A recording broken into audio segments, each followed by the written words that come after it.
कैसे हुआ यदुकुल का नाश। सांब कृष्ण और उनकी दूसरी पत्नी जामवंती के ज्येष्ठ पुत्र थे, जिसका विवाह दुर्योधन की पुत्री लक्ष्मणा से हुआ था।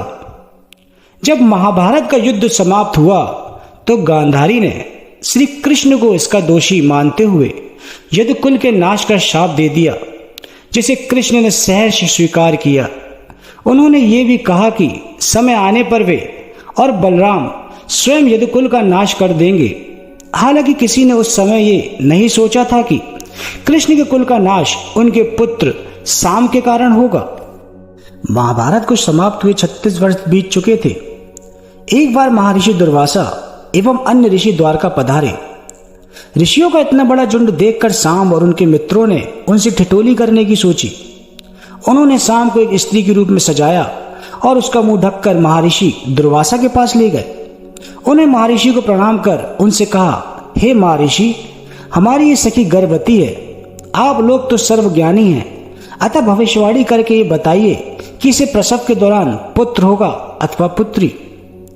इस प्रकार का परिहास से सभी ऋषि बड़े दुखी हुए, किंतु इसे बालकों का बचपन समझकर उन्होंने कुछ नहीं कहा।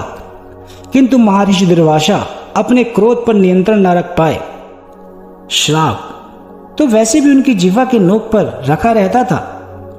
उन्होंने क्रोधित होते हुए कहा कि रे मूर्ख, तू हमसे ठिठोली करता है। जा, तेरी सखी के गर्भ से एक मूसल का प्रसव होगा और उसी मूसल से समस्त यदुकुल का नाश हो जाएगा। महर्षि दुर्वासा का यह श्राप सुनकर सभी लोग भय के मारे वहां से भाग निकले। अभी वे थोड़ी ही दूर गए थे कि शाम को प्रसव पीड़ा शुरू हो गई और उसने वहीं मार्ग पर एक विशाल मूसल को उत्पन्न किया। सभी अत्यंत भयभीत हो गए और उस मूसल को लेकर श्री कृष्ण के पास पहुंचे और उन्हें सारी घटनाएं सच सच बता दी। जब कृष्ण और बलराम ने ऐसा सुना तो अत्यंत दुखी हुए। कृष्ण समझ गए कि यदुकुल के नाश और उनके और उन बलराम के निर्वाण का समय आ पहुंचा है। इसका एक कारण यह भी था, जब महाभारत का युद्ध समाप्त हुआ था तब गांधारी ने श्री कृष्ण को ही उसका दोषी मानकर संपूर्ण यदुकुल के नाश का श्राप दे दिया था। श्री कृष्ण इसे भूले नहीं थे। जब महाराज उग्रसेन ने यह सुना तो उन्होंने आज्ञा दी कि इस मूसल को चूर्ण कर समुद्र किनारे फिकवा दिया जाए, ताकि इससे किसी प्रकार का खतरा ना रहे। कृष्ण तो सब जानते ही थे, किंतु उन्होंने कुछ कहा नहीं। उग्रसेन की आज्ञा अनुसार उस मूसल को चूर्ण कर समुद्र किनारे फिकवा दिया गया। उस चूर्ण से मनुष्यों की ऊंचाई जितनी घास उग गई। उस समय तो द्वारकावासी बड़े आश्चर्यचकित हुए कि रेत में घास कैसे उग सकती है, किंतु थोड़े दिनों में वो लोग इस बात को भूल गए। कुछ समय बाद प्रवास तीर्थ के उत्सव हेतु समस्त यादव गण समुद्र किनारे इकट्ठे हुए। वहां वाद विवाद करते हुए सभी मदिरा का पान करने लगे। श्री कृष्ण और बलराम ने उन्हें बहुत समझाया कि उन्हें मदिरा पान नहीं करना चाहिए, किंतु किसी ने उनकी एक न सुनी।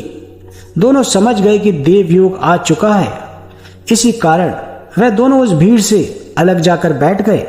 मदिरा के मध्य में सात्विकी ने कृतवर्मा का मजाक उड़ाते हुए कहा, ये देखो, ये वो महामानव है जो महाभारत के युद्ध में कौरवों की ओर से लड़े थे।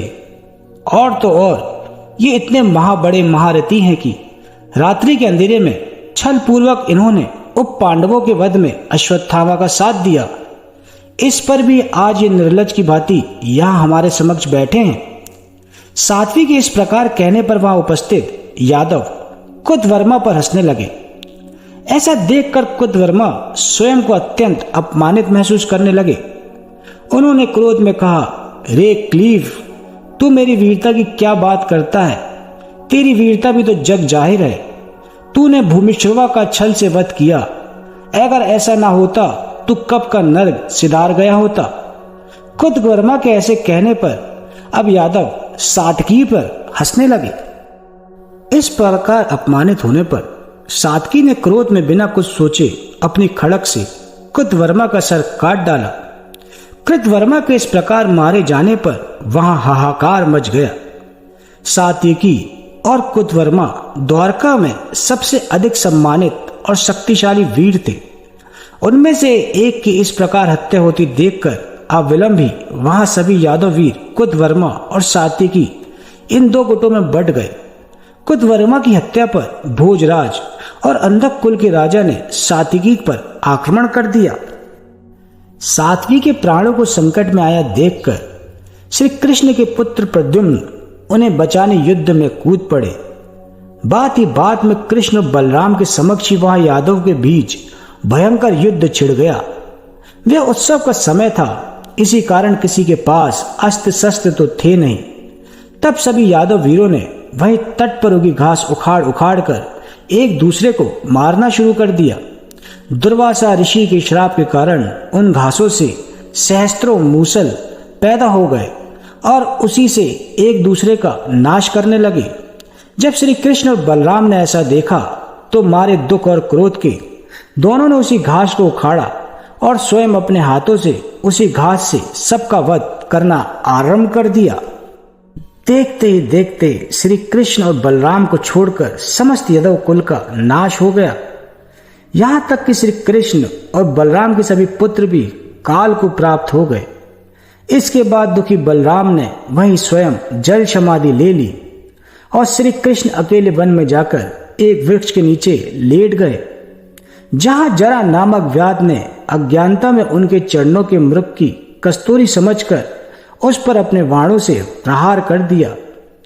उस बाण से तो श्री कृष्ण को क्या होता, किंतु तब तक उनके अवतार का समय समाप्त हो गया था। इसी कारण उसी को कर्ता मानकर उन्होंने वहीं अपने प्राण त्याग दिए। इस प्रकार शाम के एक परिहास से पूरे यादव वंश का नाश करवा दिया। जय श्री कृष्ण।